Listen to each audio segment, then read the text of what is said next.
प्यारे बच्चों नमस्कार। आज की क्लास में हम लोग बात करने वाले अधिकतर हर एक बोर्ड में प्यारे बच्चों 5 नंबर या 3 नंबर के प्रश्न, 5 नंबर या 3 नंबर में सबसे ज़्यादा पूछा जाने वाला प्रकाशिकी से जो भी इम्पोर्टेंट क्वेश्चन है प्यारे बच्चों वो हम लोग चर्चा करेंगे। और याद रहे, मैं आपको शुरू में ही बोल देता हूँ, यदि आप लास्ट तक बने रह गए तो ये मेरा दावा है, ये मेरी गारंटी है प्यारे बच्चों कि ये हेडिंग आज से आपको पूरा मक्खन की जैसा आसान लगने वाला है। यदि आपको पूरा मक्खन के जैसा आसान नहीं लगता तो दोबारा मैं आपको कभी नहीं कहूँगा प्यारे बच्चों कि आप इस चैनल के माध्यम से या हमसे खुद पढ़िए क्लास। ठीक, तो क्लास को स्टार्ट करते हैं बिना आपके टाइम को गंवाए हुए। तो आज की क्लास में हम लोग चर्चा करेंगे गोली पृष्ठों द्वारा अपवर्तन का सूत्र। मोस्ट इंपॉर्टेंट टॉपिक प्यारे बच्चों कि कैसे होता है। ध्यान देना, ये उत्तल पृष्ठ अवतल पृष्ठ दोनों पृष्ठ के लिए होता है प्यारे बच्चों।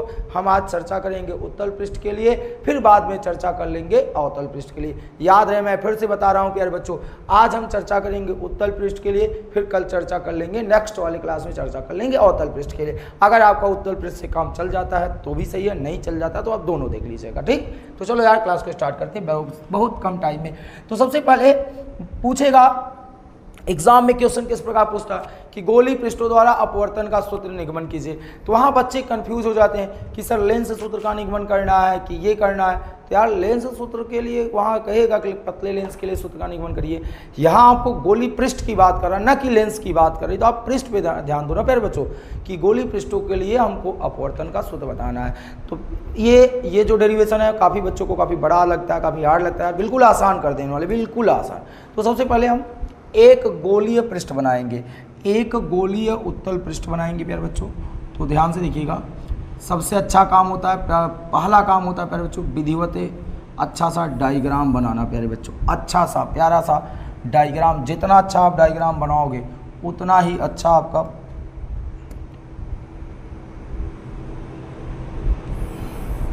ठीक।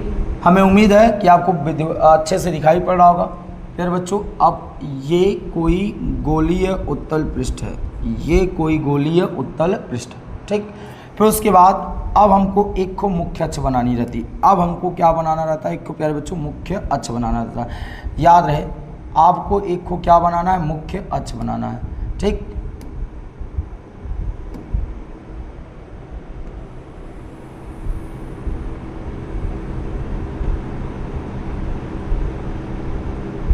ठीक, ये लाइन हमारी क्या हो गई, मुख्य अक्ष हो गई। आगे ध्यान दीजिएगा, अब हमने कहा ये ध्रुव हो गया, ठीक, इस पृष्ठ का ध्रुव हो गया। अब आप ध्यान से लिखिएगा, हमने माना प्यारे बच्चों कि यहाँ पर इससे u दूरी पर कोई बिंदु वस्तु ओ रखा है, इससे u दूरी पर कोई बिंदु वस्तु क्या रखा गया प्यारे बच्चों, u रखा गया या o रखा गया, जो भी आप करो। तो मान लेते यार कि माना यहाँ कोई बिंदु वस्तु क्या है, O है, बिंदु वस्तु क्या है, O है, ध्यान देना। और इधर का इस माध्यम का अपवर्तनांक n1 है और इधर के माध्यम का अपवर्तनांक क्या है, n2 है। ध्यान से, इस माध्यम का अपवर्तनांक n1 है, इस माध्यम का अपवर्तनांक n2 है। अब यहाँ से एक प्रकाश किरणें निकलेंगी और गोली पृष्ठ पे आपतित होंगी। तो बच्चों गोली पृष्ठ का नाम SPS डैश है, गोली पृष्ठ का नाम SPS डैश है। ध्यान से देखना, अब यहाँ से एक को प्रकाश किरण निकलेगी और इस पृष्ठ पे आपतित होगी। फिर से बता रहा हूँ, यहाँ से एक प्रकाश किरण निकलेगी और गोली पृष्ठ पर आपतित होगी। अब देखो, आपतित कराओ, आपतित करा के देख लो कि क्या होता है। अब देखो प्यारे बच्चों, ये कोई प्रकाश किरण गोली पृष्ठ पे आपतित हो गई, ठीक। ये कोई प्रकाश किरण है जो कि गोलीय पृष्ठ पर आपतित हो चुकी है यहाँ से, ठीक। ये कोई प्रकाश किरण है जो कि गोलीय पृष्ठ पर आपतित हुई। अब ध्यान से देखो प्यारे बच्चों, तो ये इसके साथ कोण बना रहा है, उसे हम अल्फा नाम दे देंगे। माना कि ये गोली पृष्ठ के साथ अल्फा डिग्री का कोण बनाता है। अब आपको पता है प्यारे बच्चों, ये इधर से इधर जा रही है, अब विरल से सघन में जा रही। तो हमने पढ़ा है जब प्रकाश किरणें विरल से सघन में प्रवेश करती हैं तो अविलंब की ओर क्या हो जाती है, झुक जाती हैं। ये बात पढ़े हो। तो अब सबसे पहले प्यारे बच्चों यहाँ पर आप एक को अविलंब बनाओगे। तो अविलंब किसी भी गोलीय पृष्ठ में अविलंब खींचना रहे उस गोलीय पृष्ठ के वक्रता केंद्र से आप एक लंबवत लाइन खींच दीजिए, वो अभिलंब कहलाता है। तो प्यारे बच्चों सबसे पहले हम क्या करेंगे, यहाँ अभिलंब बनाएंगे। क्या करेंगे, एक अभिलंब। तो देखो, तो क्या करते हैं, तो सपोज दैट मानते हैं कि ये कोई पॉइंट सी है, ये कोई पॉइंट क्या है, सी है, जो इस पृष्ठ का क्या है, केंद्र है। अब हम क्या करेंगे, एक लंबवत लाइन खींचेंगे और वो लंबवत लाइन आपका ये है।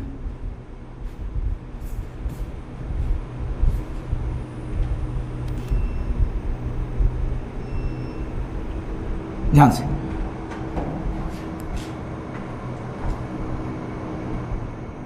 ये लाइन प्यारे बच्चों, ये लाइन आपका लंब है या अभिलंब है, ठीक, जो कि वक्रता केंद्र से होकर पास हो रही है।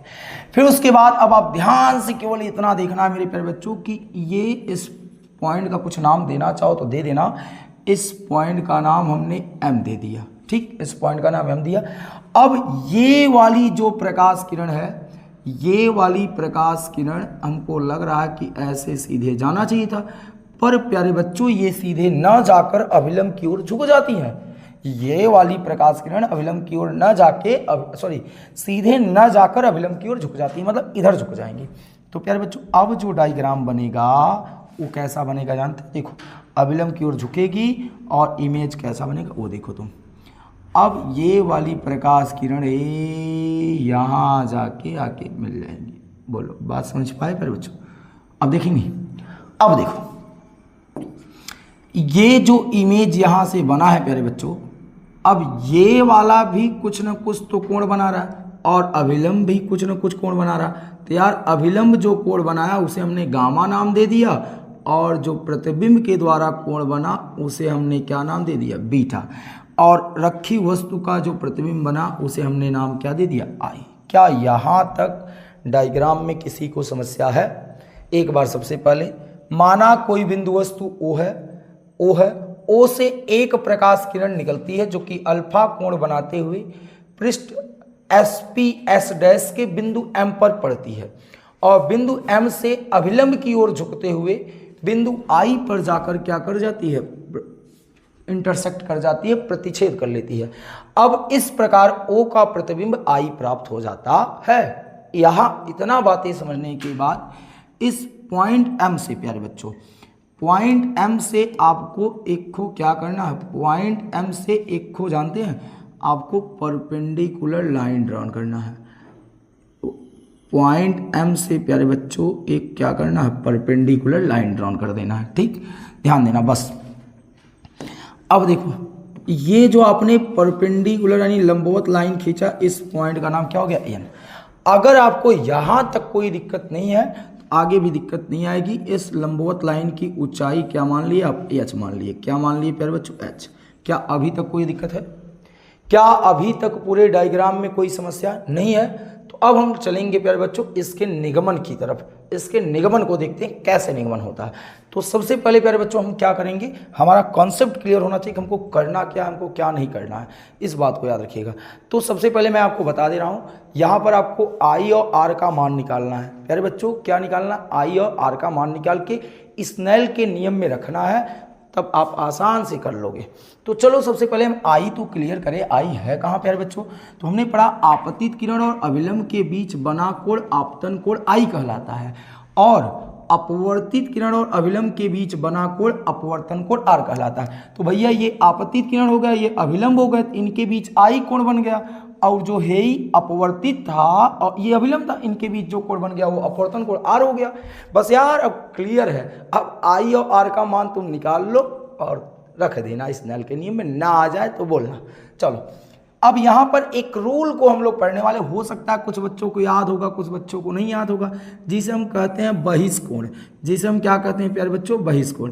किसी त्रिभुज की एक भुजा को बढ़ा दो और बाहर भुजा पे जो बना कोण होता है वो कोण बहिष्कोण कहलाता है। अगर ये कोण x है प्यारे बच्चों, अगर ये y है और ये क्या है, z है। मेरे प्यारे बच्चों ध्यान से समझना, ये कोण x भैया y के बराबर होगा। जो कोण x है वो कोण y प्लस कोण z के बराबर होगा। यही बहिष्कोण का रूल है कि त्रिभुज के बाहरी भुजा पे बना कोण त्रिभुज की किसी एक भुजा को बढ़ाने पे जो कोण बनता है उस कोण को बहिष्कोण कहते हैं, और वो बहिष्कोण त्रिभुज के अंतः कोणों के योग के क्या होता है, बराबर होता है। एक बार फिर से तैयार हो जाओ रणबांकुरो। अगर मान लो यहाँ 50 डिग्री दे रखा है और यहाँ 40 डिग्री दे रखा है, तो मैंने पूछा x का मान कितना होगा, तो फटाक से तुम बोलो भैया 90 अंश होगा या नहीं होगा, होगा, क्योंकि ये वाला कोण इन दोनों कोणों को योग के क्या होता है, बराबर होता है। इतनी बात समझ में आया आपको? अगर ये चीज़ें समझ में आई, इसी फंडा को अपनाएंगे इस डेरिवेशन के लिए।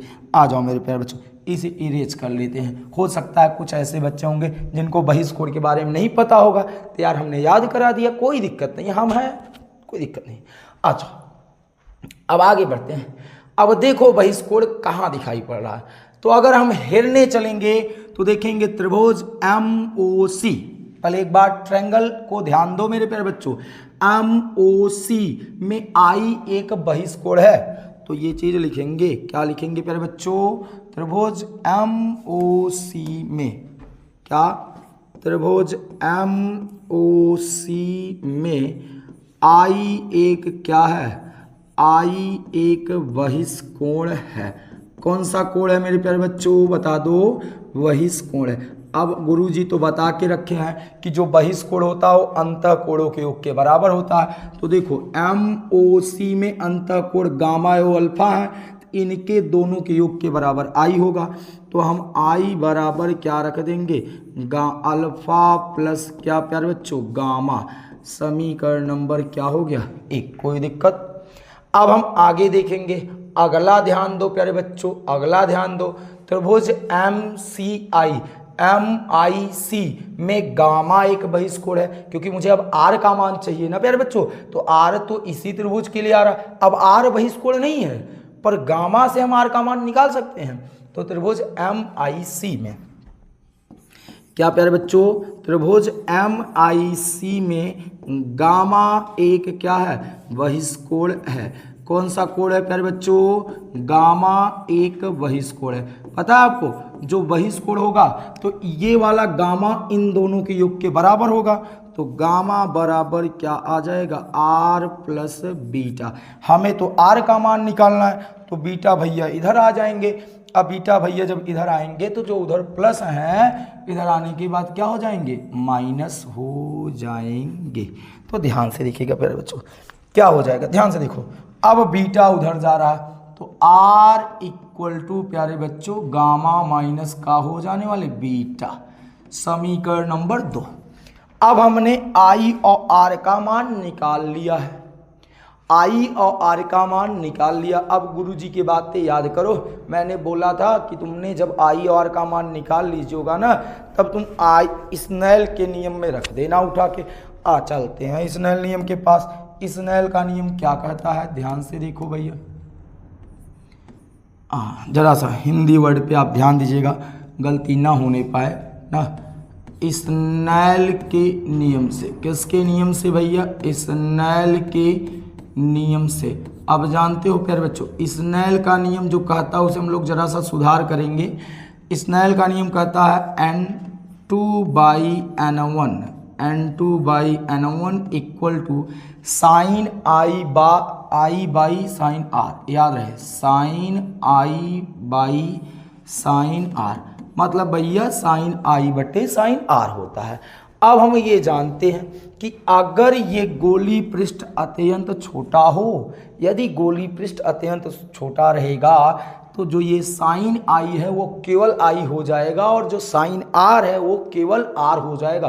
क्योंकि प्यारे बच्चों ये जो बनने वाला कोण I है वो बहुत ही कम हो जाएगा। कब, जब पृष्ठ सूक्ष्म होगा। तो यार ये कंडीशन ना प्रकाशिकी में लगी रहती है, तुमको जरा सा ध्यान देना होगा प्यारे बच्चों, यहाँ मत भूल कर देना। तो ये याद रखना, यदि पृष्ठ अत्यंत क्या हो, सूक्ष्म हो। क्या हो प्यारे बच्चों, अत्यंत सूक्ष्म हो। यानी समझ गए होंगे, अत्यंत सूक्ष्म का मतलब बहुत ही छोटा हो। हाँ, जब सूक्ष्म होगा ना तो जो ये साइन थीटा है वो अप्रॉक्सीमेट थीटा में बदल जाएगा। तो प्यारे बच्चों ध्यान से देखना, जो साइन थीटा और थीटा हो जाएगा, अर्थात जहाँ साइन आई है वहाँ आई हो जाएगा, जहाँ साइन आर है वहाँ आर हो जाएगा। तो प्यारे बच्चों आगे लाइन को बढ़ाएं, कंटिन्यू करें, चलो आ जाओ पढ़ते हैं। तो यहाँ N2/N1 आ गए हो, ठीक, इक्वल टू यहाँ आ गए हो I बटे क्या R। अब तुम I और R का मान रख दो समीकरण 1 से और 2 से I का मान रखने पर। तो बोलो क्या, यहाँ लिख दे रहा हूँ भैया, यहाँ हम लिख दे रहे हैं कि समीकरण 1 व 2 से I व R का मान, प्यारे बच्चों ध्यान से, I व R का मान रखने पर, I व R का मान क्या करने पर, मान रखने पर, याद रहे कुछ नहीं थोड़ा सा।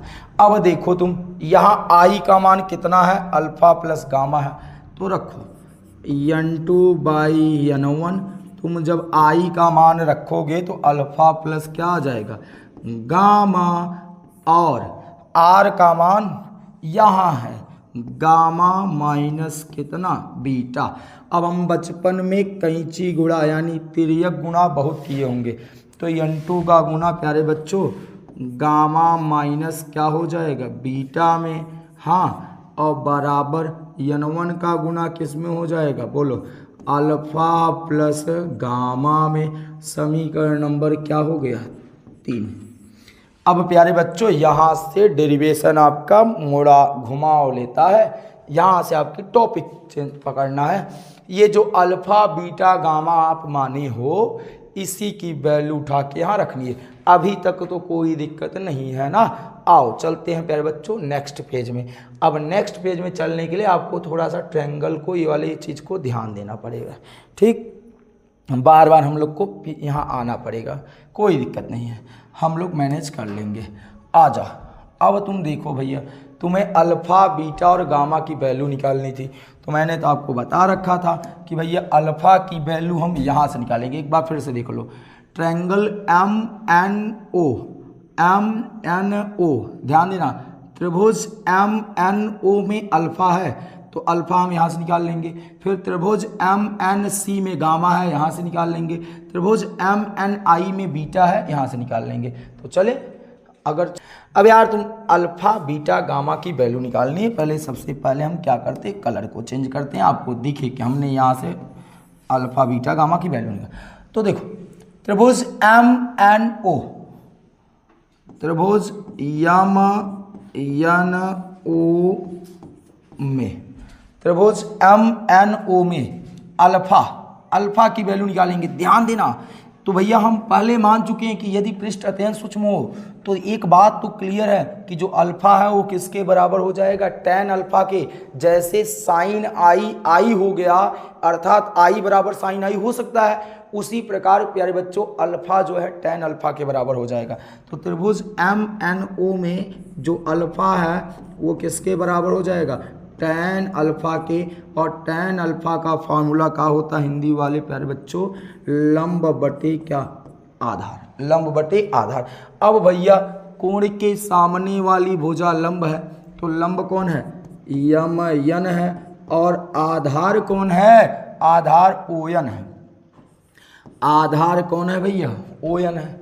अब आपको एक बात माननी पड़ेगी, जब ये पृष्ठ छोटा है, जब पृष्ठ छोटा है तो NP में आ जाएगा, ये NP के पास पहुंच जाएगा। यार देखो तुम ऐसे बताओ, एक खो गांव में कहावत सुना होगा कि जैसे क्या होता है कि गांव में आप उस घर के बगल रहते हैं जो आपके बगल वाला ज़्यादा आपसे पॉपुलर हो, तो क्या होता है कि भैया आपके यहाँ कोई कार्यक्रम पड़ता है तो आप उसका सहारा लेते हो अपने आप को बताने के लिए। तो प्यारे बच्चों ये जो है ना, ये P वाला बहुत पॉपुलर है यन के तुलना में, तो ऐसे समझो यन वाला P के पास चला जाएगा, क्योंकि सारी दूरियां ध्रुव से मापी जाती है। तो यार यहाँ थोड़ी सी दूरी कम है, इसलिए हम लोग उसे P मान लेते हैं। तो मैंने क्या कहा कि पृष्ठ भैया अगर अत्यंत छोटा है तो यन वाला P में पहुँच जाएगा, इस बात को तुम क्लियर रखना। अब बोलो मेरे प्यारे बच्चों, अब क्या होगा, तो जहाँ यन है यहाँ लिख देना है। देखो प्यारे बच्चों ये लिख दे रहा हूँ, रीजन दे रहा हूँ, एक बार फिर से यहाँ रीजन दे रहा हूँ और कोई दिक्कत नहीं। रीजन देखना, चूँकि पृष्ठ अत्यंत क्या है, सूक्ष्म है, चूँकि पृष्ठ अत्यंत क्या है, सूक्ष्म है, इसलिए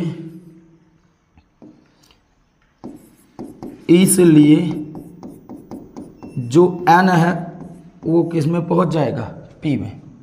एक काम करेंगे, लाइट कट गई हो तो बंद कर दें, मेरा मेहनत बेकार हो जाएगा।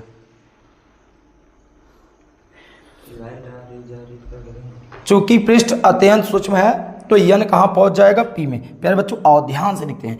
अब क्या हो जाएगा, अल्फा बराबर जहाँ n है वहाँ p हो जाएगा और जहाँ n है फिर से p। अब वैल्यू रख लो तुम। अब देखो m से लेके p की वैल्यू कितनी है यार, h है।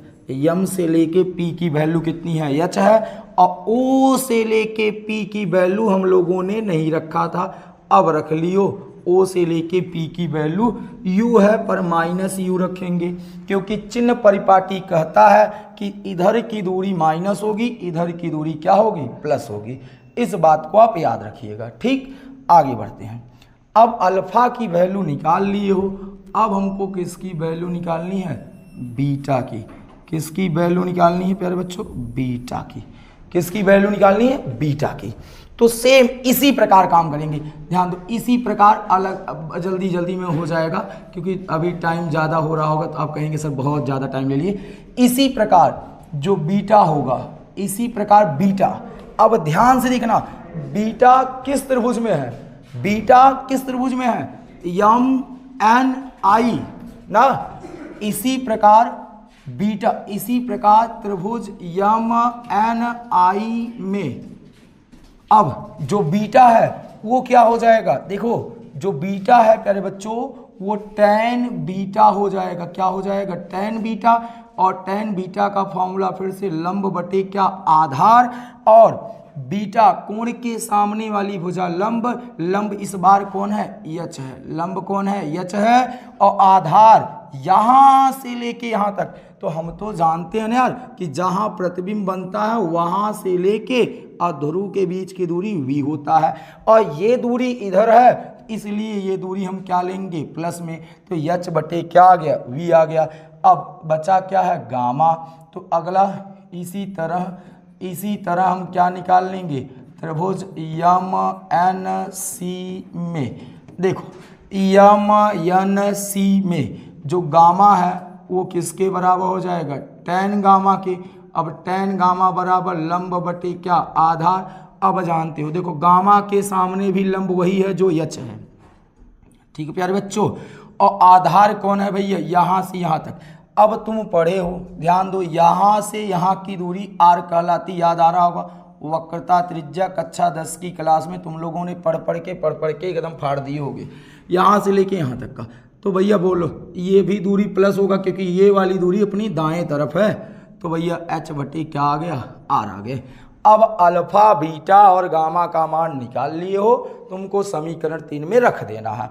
तो अब यहाँ से कलर को चेंज कर रहे हो और आओ लिखते हो, क्या लिखते हो भैया, अल्फा बीटा व गामा का मान समीकरण 3 में रखने पर।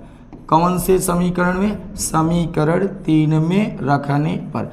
अब तुम देखो समीकरण 3 कहाँ है, समीकरण 3 ये देख रहे हो, रखो। अब n2 भैया गामा की वैल्यू कितनी है, गामा की वैल्यू है h/r। और बीटा की वैल्यू, बीटा की वैल्यू कितनी है, देखो गामा माइनस बीटा, ध्यान से देखना, गामा माइनस बीटा। और बीटा की वैल्यू भाई h/ कितना है, v है। आगे बढ़ते हैं, आगे बढ़ो भैया, इक्वल टू n1 रख लिए।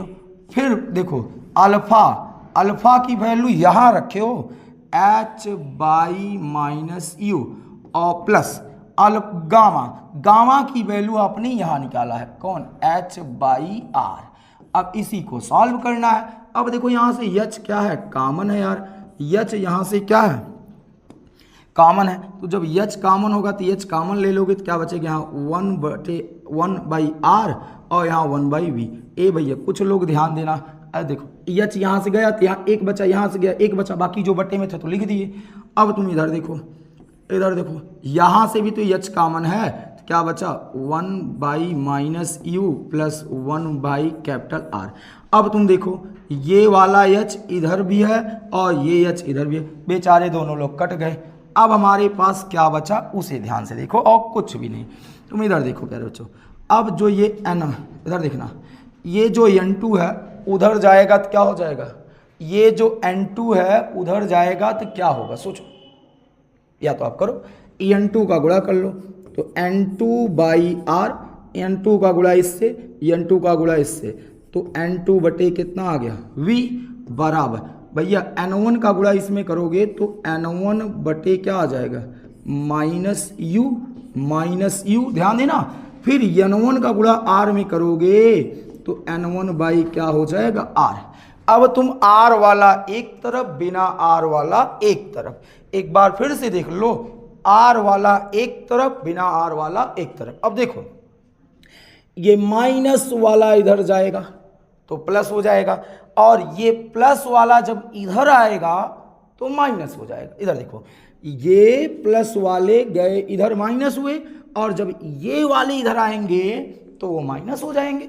अब देखो क्या मिल रहा है n2/r, और ये इधर आ गए n1/r इक्वल टू, अब देखो ये उधर गया, रूल कहता पहले प्लस लिखो बाद में क्या लिखो माइनस, तो आ गए भैया n2/v, और जो अपना पुराना माइनस पड़ा था इसे लिख लिए, ये भी नाराज नहीं होगा। अब तुम देखो यहाँ तक हम लोगों ने सफ़र कंप्लीट कर लियो है, बस थोड़ी सी बातें और बची हैं। अब हम करते क्या है, यहाँ से n2 को कहते हैं आ जाओ तुम बाहर, यार थोड़ा सा n2 को बाहर बुला लो। अब देखो जैसे ही यहाँ से तुम n2 क्या करोगे कॉमन लोगे, यहाँ से n2 कॉमन लोगे, या तो कॉमन मतलब अब जो आपका बुक कहता है वो कहता है कि तुम n2 से डिवाइड कर दो, अंश में दोनों तरफ n2 से भाग दे दो। देखो यहाँ तक तुम्हें जैसे ही आप n2 से भाग दोगे तो देखो यहाँ क्या आएगा, जब n2/n2 करोगे, देखो मैं एक लाइन भी शार्ट नहीं कर रहा हूँ, n2/n2, फिर यहाँ ध्यान देना, सॉरी एक बात हम लोगों ने यहाँ, एक मिनट फिर बच्चों, n2 से नहीं n1 से भाग देना है। किससे भाग देना है, n1 से। क्या आ जाएगा यहाँ आएगा n2/n1, और यहाँ n1/n1, और ध्यान से देखना पूरे के अपान में r है, यहाँ देखो पूरे के अपान में कितना है r है, ये आप ध्यान दो। आगे यहाँ ध्यान दो, बराबर यहाँ n2/n1 और यहाँ भी n1/ देखो n1 से भाग देना है आपको, बस इतना ध्यान देना, और इसके अपान में कितना था v, और इसके अपान में क्या था u था। अब देखो n1 से n1 कैंसिल हुआ और इधर से n1 कैंसिल हुआ। अब आप जानते हो, क्या जानते हो कि जो n2/n1 होता है वो अपना n होता है, जो n2/n1 होता है क्या होता है n।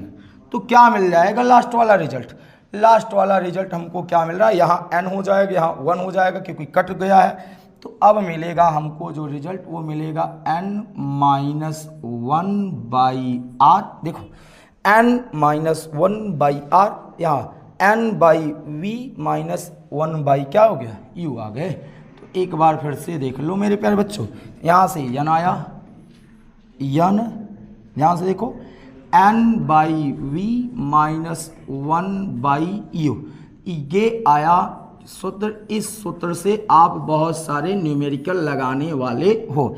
यहाँ आपका कंप्लीट हो गया। एक आपका और कंप्लीट हुआ था, जानते हैं कहाँ से, यहाँ से देखिए, यहाँ से एक सूत्र आपका ये भी है। हो सकता है कि आपके एग्जाम में केवल इतना ही बोले, केवल इतना ही बोले प्यारे बच्चों, इतना भी करने से आपका सही रहेगा। आपके एग्जाम में यहाँ तक ही कहता है, यही प्रूव करो, वो आपको न्यूमेरिकल के लिए है। ध्यान देना, ये आप न्यूमेरिकल के लिए यूज करोगे। किसके लिए, अधिकतर आप इस फॉर्मूले का यूज न्यूमेरिकल के लिए करने वाले हो, और ये आपका डेरिवेशन। इस प्रकार आपका जो 3 नंबर या 5 नंबर में कई बार कई बार हिंदी मीडियम वाले विद्यार्थियों के लिए बता रहा हूं प्यारे बच्चों कि ये क्वेश्चन कई बार एग्जाम में रिपीट हुआ है, इतनी बार रिपीट हुआ है कि आप काउंट नहीं कर सकते कि कितनी बार रिपीट हुआ है। तो हमें उम्मीद है हमने कोई भी चीज़ कहीं पर भी एक लाइन शार्ट करने का प्रयास नहीं किया हूँ, सारा चीज़ बताने का प्रयास किया हूँ जिससे आपको आसानी से आ जाए यार। और अगर अभी भी कहीं पर कोई दिक्कत रह गई होगी तो आप कमेंट सेशन में कमेंट करिएगा।